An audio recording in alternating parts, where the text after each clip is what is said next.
গত এক দশকে উচ্চশিক্ষার জায়গাটা কার্যত জগাখিচুড়ি করে দেওয়া হয়েছে। গতকাল কলকাতা বিশ্ববিদ্যালয়ে আয়োজিত অল বেঙ্গল প্রিন্সিপালস কাউন্সিলের বার্ষিক সভায় এমনই মন্তব্য করলেন অর্থমন্ত্রী স্বপন দাশগুপ্ত। পশ্চিমবঙ্গের পুনর্নির্মাণ, তার সঙ্গে উচ্চশিক্ষার এক ধরনের সংশোধন এবং ইমপ্রুভমেন্ট এটা বড় একটা অংশ। এখানে উচ্চশিক্ষার যে একটা আকর্ষণ ছিল একটা সময়, বিভিন্ন কারণে আজকে উচ্চশিক্ষা একটা বদনাম হয়ে গেছে।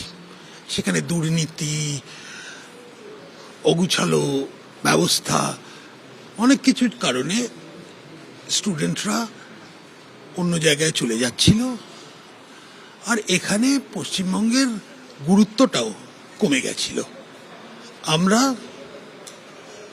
সেগুলোকে অ্যাড্রেস করতে হবে। শুধু এটা টাকার ব্যাপার নয়, এটা একটা মানসিকভাবে লোকজনকে একটা টার্গেট দিতে হবে যে এই ধরনের একটা পরিবেশ তৈরি করতে হবে ক্যাম্পাসের মধ্যে, যেখানে পড়াশুনোর গুরুত্বটা আবার ফেরত আসে।